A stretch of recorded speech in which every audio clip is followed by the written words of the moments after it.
திருமேனி காணல், தெளிவு குருவின் திருநாமம் செப்பல், தெரிவு குருவின் திருவார்த்தை கேட்டல், தெளிவு குரு குரு சிந்தித்தல் தானே.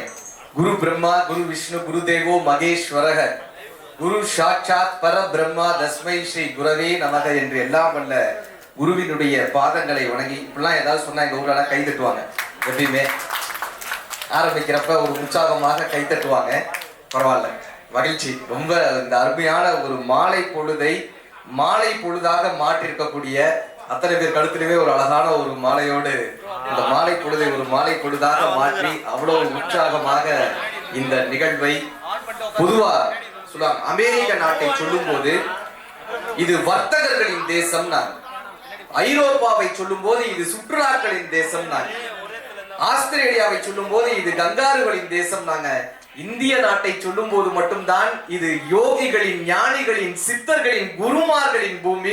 அப்படியான இந்த அற்புதமான இந்த ஆன்மீக திருவிழாவில், கவிதை போல் இருக்கக்கூடிய இந்த ஆன்மீக திருவிழாவில் ஒரு வார்த்தையாக இங்க இணைந்தமைக்கு மிகப்பெரிய ஒரு மகிழ்ச்சி.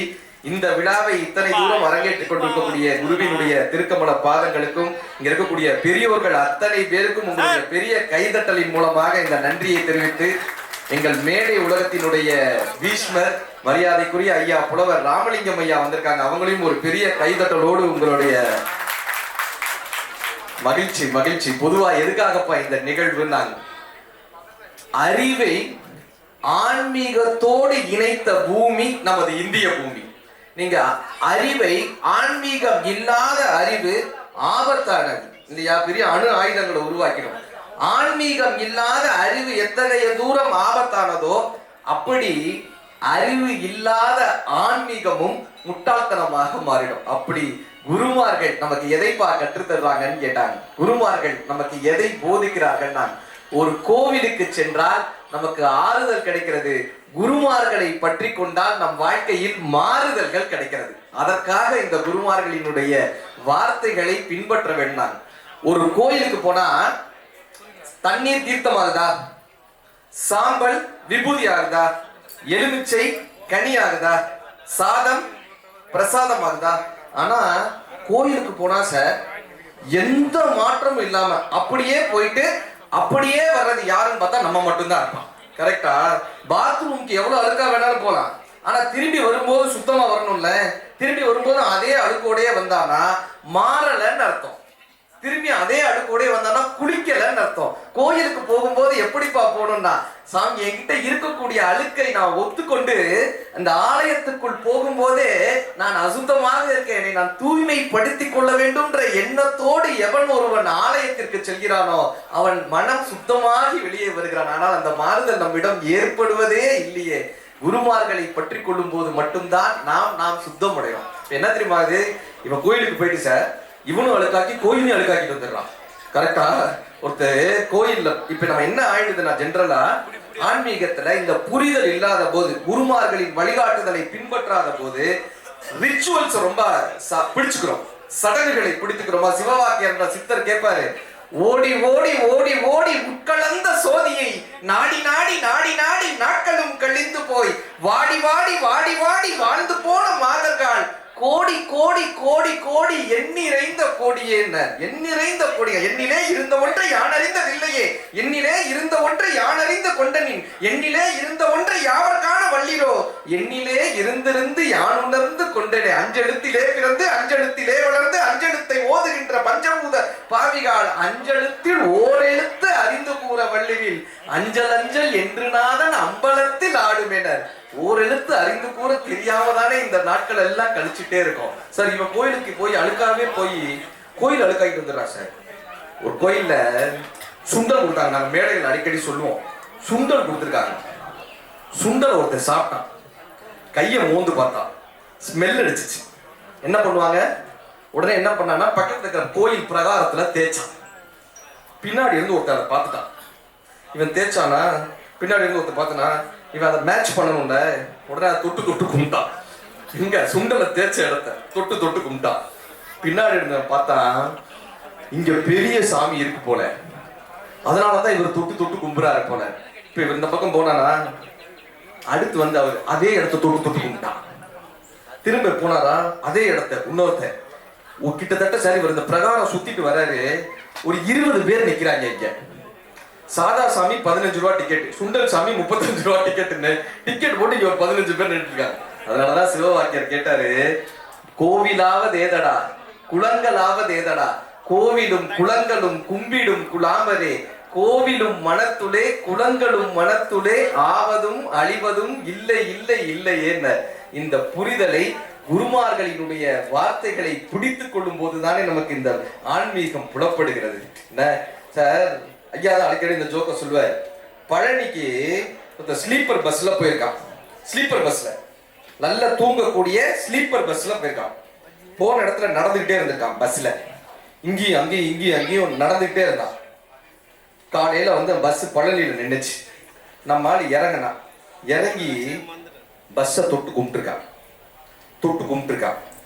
இவன் கேட்டுக்காங்க, என்னையா பண்ற, பஸ் தொட்டு கும்பிடுறாரு. சொன்னார், இல்ல நான் ஒரு வேண்டுதல் வச்சிருந்தேன், அந்த வேண்டுதல் நிறைவேறிடுச்சுன்னா பழனிக்கு நடந்து வரேன்னு வேண்டிக்கிட்டேன். இப்ப அந்த வேண்டுதல் நிறைவேறிடுச்சு, ஸ்லீப்பர் பஸ்லயும் போன மாதிரி ஆச்சு, நடந்து வந்த மாதிரி ஆச்சுன்னா. இப்ப நம்ம தமிழ் தாங்க கத்துக் கொடுத்தது. யார் இறைவன் கேட்டாங்க, கண்ணதாசன் ஐயா எழுதியிருப்பாரு. யார் இறைவன், ஆன்மீகத்தை எப்படி புரிந்து கொள்ளணும்னு கண்ணதாசன் ஐயா எழுதியிருப்பாரு. பூஜ்ஜியத்துக்குள்ளே ராஜ்யத்தை ஆண்டு கொண்டு புரியாமல் இருப்பான் ஒருவன், அதை புரிந்து கொண்டால் அவன்தான் இறைவன். தென்னையில நீருக்குள்ளே தேக்கி வைக்கும் ஓட்டுக்குள்ளே தேங்காயை போல் இருப்பான் ஒருவன், அதை தெரிந்து கொண்டால் அவன்தான் இறைவன். வானவெளி பட்டினத்தில் வட்டமதி சக்கிரத்தில் ஞான ரதம் ஓட்டி வரும் ஒருவன், அதை நாடி சென்றால் அவன்தான் இறைவன். முற்றும் கசந்ததென்று பற்றறுத்து வந்தவர்க்கு சுற்றமென நின்று இருப்பான் ஒருவன், அதை தொடர்ந்து சென்றால் அவன்தான் இறைவன். பஞ்சுபடும் பாடுபடும் நெஞ்சுபடும் பாடறிந்து அஞ்சுதலை நீக்கி வைப்பான் ஒருவன், அவன் ஆறுதலை தந்துவிடும் இறைவன். கல்லுக்குள்ளே பேரை வைத்து கருவுக்குள்ளே பிள்ளை வைத்து உள்ளிருந்து ஊட்டி வைப்பான் ஒருவன், அதை உண்டு கழித்தவர்க்கு அவன்தான் இறைவன். நீருக்குள்ளே குளிர்ச்சி வைத்து நெருப்புக்குள்ளே சூடு வைத்து வாழைக்கும் கண்டு வைத்தான் ஒருவன், அந்த ஏழையின் பேரி உலகில் இறைவன். சின்னஞ்சிறு சக்கிரத்தில் ஜீவன்களை சுற்ற வைத்து தன்னை மறந்தே அமர்ந்திருப்பான் ஒருவன், அவன் தடம் தெரிந்தால் அவன்தான் இறைவன். தான் பெரிய வீரன் என்று தலை நிமிர்ந்து வாழ்ந்தவரை நாள் குறித்து அழைத்து செல்வான் ஒருவன், இந்த நாடகத்தை ஆட்டி வைக்கும் இறைவன். கண்ணதாசன் அந்த கவிதையை முடிச்சிருப்பார். நான் தான்ப்பா இந்த உலகத்துல பெரிய ஆளுன்ற ஒரு கர்வம் இருக்குல்ல, நான் என்கிற ஒரு எண்ணம் இருக்குல்ல சார். இன்னைக்கு கோயிலுக்கு போகும்போதே சார் சிறப்பு தரிசன டிக்கெட் ஒன்று வச்சிருக்கோமா, இல்லைனாலும் நம்ம ஒரு ஐடி கார்டை தூக்கிட்டு போறோமா, நான் யார் தெரியுமா அப்படின்ற ஒரு ஐடி கார்டை எடுத்துட்டு போறோமா. இந்த கோயில்ல 2 பேர் சண்டை போட்டுட்டு இருக்கான். நான் யார் தெரியுமா அப்படின்னா ஐடி கார்டை காமிச்சு, அங்கேருந்து ஒருத்தர் நான் யார் தெரியுமா அப்படின்னு கடவுள் சொன்னார், நான் யார் தெரியுமாடா, ஏன்டா என் முன்னாடி ரெண்டு பேரும் சண்டை போட்டுக்கிட்டு இருக்கீங்க, நான் யார் தெரியுமாடா அப்படின்னு.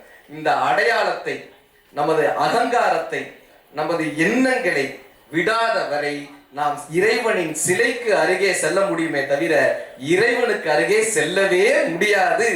குருவினுடைய திருக்கமல பாதங்களை பற்றி கொள்பவரால் மட்டுமே இறைவனை முழுமையாக புரிந்து கொள்ள முடியும். சார், ஒரு எல்கேஜி பையன்கிட்ட போய் நீ என்னடா படிச்ச அப்படின்னு கேட்டா என்ன சொல்லுவான், அம்மா ஆடு இலை சொல்லுவானா, சந்தோஷமா இருக்குமா. அந்த பையன் இப்ப 5வது வந்துட்டான். அவன்கிட்ட போய் நீ என்னப்பா படிச்ச, அம்மா ஆடு இலை, கோவம் ஒரு மாதிரி. 5வது வந்துட்டு இன்னும் அம்மா ஆடு இலை தான் படிச்சிருக்கா. இப்ப அந்த பையன் 12வது வந்துட்டான்.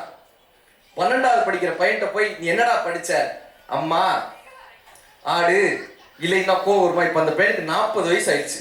என்னதான்ப்பா கத்துக்கிட்ட, அம்மா ஆடு இல்லைன்னா அந்த பையன் நம்ம என்ன பண்ணுவோம். இதே தானே நம்ம ஆன்மீகத்துல பண்ணிட்டு இருக்கோம்.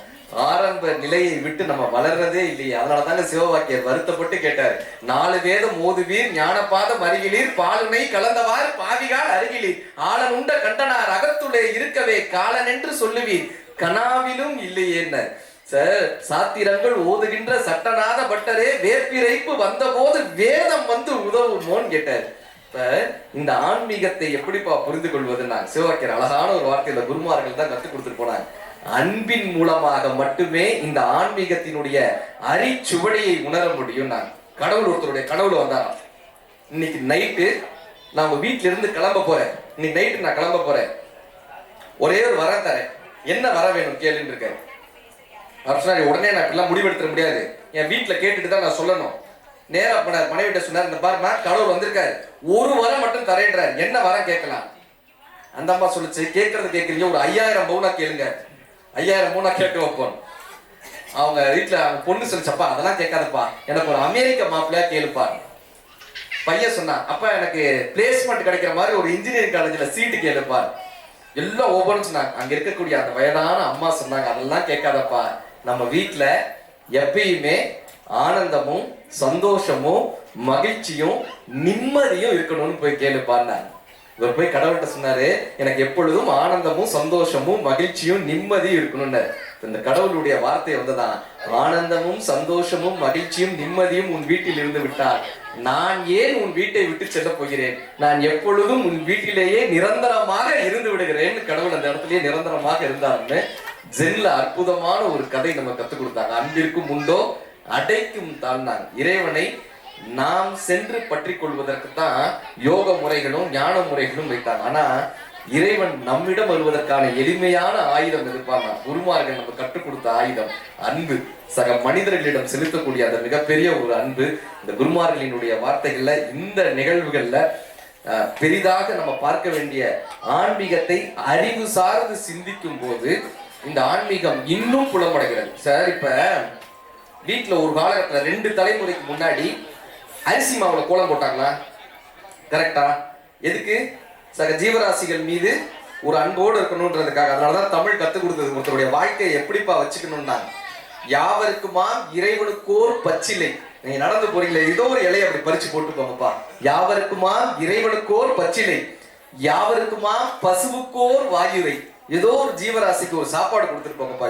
யாவருக்குமாம் பசுவுக்கோர் வாயுரை, யாவருக்குமாம் உண்ணும் போது ஒரு கைப்பிடி.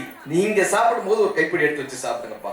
இது எதுவுமே முடியலையா, யாவருக்குமாம் பிறர்க்கோர் இன்னுரை தானே. நாங்க இப்படியாக நல்ல விஷயங்களை ஒரு 4 பேருக்கு சொல்லி கொடுத்துருப்போம்ப்பா. இப்ப இந்த அரிசி மாவுல ஏன் கோலம் போட்டோம்னா, எறும்புகள் வந்து சாப்பிடணுன்றதுக்காக கோலம் போட்டோமா? 2 தலைமுறைக்கு முன்னாடி வர. கரெக்டா? அதுவும் என்ன பண்ணுவாங்கன்னா செம்மண் இட்டு கோலம் போடுவாங்க. செம்மண் இட்டு கோலம் போடுவாங்க. எறும்பு உள்ள வந்துச்சுன்னா நம்ம காலையை மிதிச்சிடக்கூடாதுன்றதுக்காக தர்ம வழி செம்மண் இட்டு கோலம் போட்டாங்க. அடுத்த தலைமுறை என்ன வந்தாங்கன்னா, சுண்ணாம்பு பொடியில வெள்ளை கலர்ல ஒரு கோலம் இருந்தா போதும், அந்த சம்பிரதாயத்தை மட்டும் நம்ம நிறைவேற்றணும்.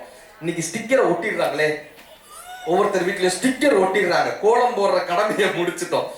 மாவில கிடைக்கலன்னு பிளாஸ்டிக் மாவிலையை ஒட்டுறோமே, என்ன சம்பிரதாயங்களை பிடிச்சுக்கிட்டோம். சாத்திரங்கள் ஓதுகின்ற சட்டநாத பட்டரே, வேப்பிரைப்பு வந்த போது வேதம் வந்து உதவுமோ, மாத்திரைப்பு போகும் முன்னே மறிந்து தொக்க வள்ளிரில் சாத்திரைப்பு நோய்கள் இல்லை சக்தி முக்தி சித்தி ஏன சிவவாக்கு என்ற மிகப்பெரிய ஒரு சித்தர். இந்த ஆன்மீகத்தை ஒரு புரிதலோட ஒரு அன்போட வாழும்போது இந்த வாழ்க்கையினுடைய நிலையாமை நமக்கு புரிகிறது. இந்த வாழ்க்கை எதுக்கு பாரு, இந்த வாழ்க்கையினுடைய வெற்றி எதுப்பான்னா, சார் ஒரு பிசினஸ் ஆரம்பிக்கிறோம், 10,000 ரூபாய் போட்டு பிசினஸ் ஆரம்பிச்சு 1 லட்ச ரூபாய் முடிஞ்சா அது வெற்றியா? பிறக்கும் போது ஒரு குழந்தையா எவ்வளவு சந்தோஷமாக பிறக்கிறோம், போக போக அந்த சந்தோஷத்தை குறைந்துட்டே வருது இல்ல. இந்த ஆன்மீகமும் குருமார்களும் அந்த சந்தோஷத்தை மன நிறைவை மீட்டு தருகிறாங்க. எதுலப்பா நமக்கு மகிழ்ச்சி இருக்குன்னா, பணத்திலேயா, பொருள் சேர்க்கறது இல்லையா? கிடையவே கிடையாது. ஒருத்தர் சொன்னார், சென்னையில நான் 5 ஏக்கர் நிலம் வாங்கியிருக்கேன், 5 ஏக்கர் நிலம் வாங்கியிருக்கேன், திருச்சியில 4 ஏக்கர் நிலம் வாங்கியிருக்கேன், மதுரையில 2 ஏக்கர் நிலம் வாங்கியிருக்கேன். இப்ப இந்த மண்ணு சொல்லுச்சு, இவன் என்ன வாங்குறானா, இவங்க அப்பாவை நான் தான் வாங்கி போட்டேன், இவங்க தாத்தாவை நான் தான் வாங்கி போட்டேன், இந்த ஆளையும் நான் தான் வாங்கி போட போறேன், இவன் என்ன வாங்குறானா? மண்ணின் மீது மனிதனுக்கு ஆசை, மனிதன் மீது மண்ணுக்கு ஆசை, மண் தான் கடைசியில் ஜெயிக்கிறது, இதை மனம்தான் உணர மறுக்கிறது. இந்த ஆன்மீகம் இதைத்தான் நமக்கு போதிக்கிறது. இந்த வாழ்க்கையைத்தான் நமக்கு ஆன்மீகம் கற்றுத்தருகிறது. இந்த வாழ்க்கையில் இருக்கக்கூடிய பற்றற்ற தன்மையைத்தான் குருமார்கள் கற்றுத்தர்றாங்க.